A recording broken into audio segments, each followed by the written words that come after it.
cyari kumwe na Sean Fab Official kuri YouTube channel mu kiganiro cyitwa The Midwife Skills mu rugendo rwacu rw'iminsi 60 The God of Women. Iyo muzingo w'igitabo ariko uraryoshye, we uraryoshye. Ndi kwibona kenshi muri comment muri kwandika, shyiramo comment utubwire topic wifuza ko twakora ubutaha, ukore like, ukore share, uko nurangiza sharing nibura abantu batanu uzi kandi bishobora kuba byafasha muri uyu muzingo wacu w'igitabo cy'iminsi 60 The God of Women. Umunsi wa gatanu rero twabahitiyemo topic ivuga ngo kubyarira mu rugo cyangwa se icyo bita home delivery. Uyu munsi rero wa gatanu uru rugendo rwacu rw'iminsi 60 The God of Women, uyu munsi turibanda ku ngingo ikomeye cyane kandi ikigibwaho impaka na benshi mu byo kubyarira mu rugo. Mu Rwanda no ku isi hose rero inzego z'ubuzima zitanga inama yo kubyarira kwa muganga kuko ariho haboneka abaganga babifitiye ubumenyi, ibikoresho bikenewe n'uburyo bwo gutabara umubyeyi ndetse n'umwana mu gihe hagize ikibazo cyabaho. Ariko hari igihe bamwe mu bagore babyarira mu rugo baba babishaka cyangwa se babitewe n'impamvu nyinshi zigiye zitandukanye. Uyu munsi rero turasasengurira hamwe impamvu zituma abagore bamwe bahitamo kubyarira mu rugo,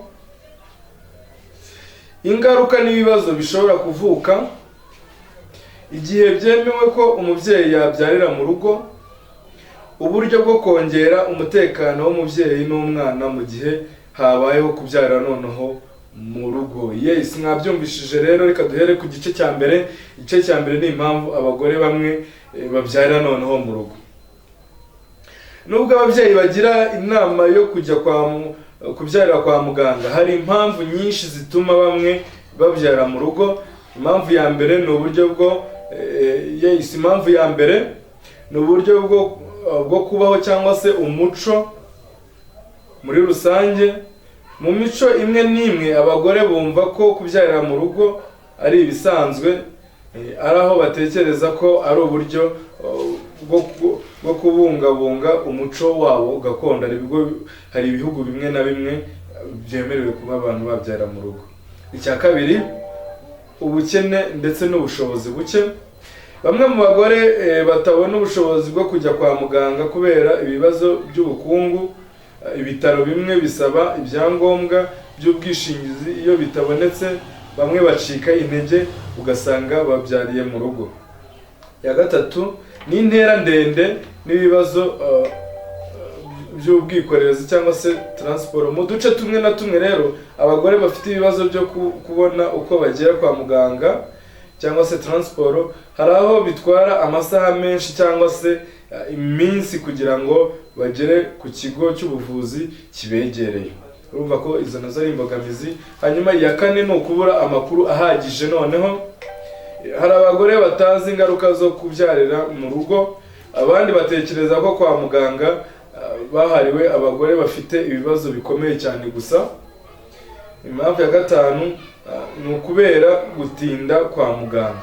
Hari abagore bagenda kwa muganga ariko bagakererezwa kwakira, bikarangira babyariye mu nzira cyangwa se bagasubira mu rugo. Yes, mwabyumvishe rero. Ibyo ngibyo maze kubabwira ku gice cya mbere cyo kuvuga impamvu noneho abagore bamwe babyarira mu rugo. Noneho igice cya kabiri tugiye kuvuga noneho ingaruka zo kubyarira noneho mu rugo. Tugiye kurebera hamwe ingaruka zo kubyarira mu rugo. Nubwo bamwe batabyitaho, kubyarira mu rugo bifite ingaruka zikomeye ku buzima bw'umwana ndetse n'umubyeyi muri rusange. Tugiye guhera noneho ku mubyeyi. Gucika cyangwa se tears cyo bita cyangwa rupture. Iyo umubyeyi abyaye nabi ashobora gucika bikamuviramo kuva cyane cyangwa icyo bita postpartum hemorrhage. Ni kimwe mu bintu byica abagore benshi babyaye. Iyo bigaragaye kwa muganga hari uburyo bwo gutabara vuba, ariko mu rugo bishobora kubaviramo urupfu. Kubura ubutabazi bwihuse. Iyo habaye ikibazo gikomeye nko gutinda mu mirimo yo kubyara, nta muganga uhaboneka ngo abafashe. Ikindi ni infection cyangwa indwara ziterwa n'isuku nke. Iyo ibikoresho bikoreshejwe bidafite isuku bishobora guteza ubwandu bukomeye ku mubyeyi. Noneho rero reka turebe noneho ku mwana. Guhumeka nabi, icyo bita birth asphyxia. Umwana ashobora kuvuka agize ikibazo cyo guhumeka kandi mu rugo nta bikoresho bihagije byo kumufasha guhumeka.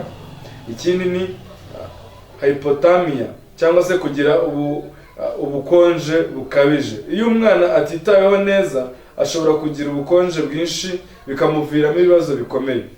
Ikindi ni infection, isuku nke ishobora gutuma umwana yandura indwara zikomeye. Ikindi ni ugutinda kubona ubufasha bw'abaganga iyo umwana avutse afite ikibazo gikomeye. Kuba kure y'ibitaro bishobora gutuma atabasha kurokoka, rimwe na rimwe akaba yanapfa. Hanyuma rero reka turebere hamwe igice cya gatatu. Igice cya gatatu kiravuga ngo hari ahantu mu bihugu bimwe byateye imbere biba byemewe kubyara mu rugo mu gihe bino bintu bikurikijwe. Icya mbere, umubyeyi afite ubuzima bwiza, nta kibazo cyagaragaye mu gihe atwite. Umubyeyi yabyaye inshuro nyinshi neza, nta kibazo yagize.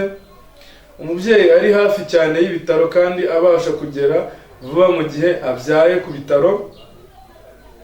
Hari umujyanama w'ubuzima cyangwa se umubyaza wihuguriwe uri hafi aho ngaho. Ibikoresho nkenerwa, amasabune, amavuta yo gutyaza inkota, gloves, ibikoresho bisukuye abibonetse. Ariko muri rusange OMS cyangwa se WHO, Minisante RBC n'izindi nzego z'ubuzima bagira inama yo kubyarira kwa muganga kuko ariho hari umutekano uhagije kandi wizewe. Reka turebere hamwe rero igice cya kane.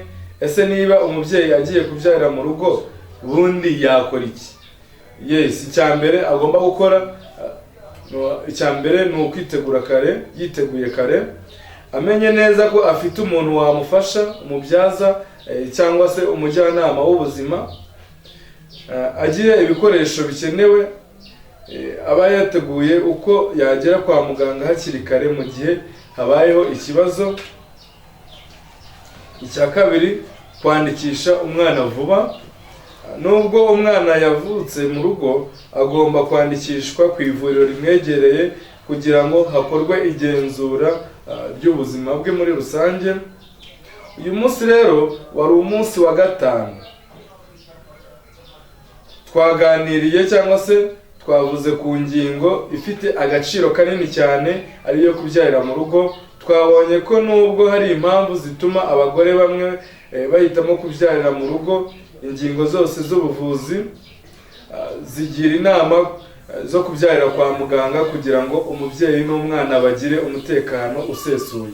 Ntuzacikwe rero n'umunsi wa gatandatu aho tuzaganira noneho uburyo bwo kubyaza muri rusange. Murakoze kurikirana Shanifab Official mu kiganiro The Midwife Skills.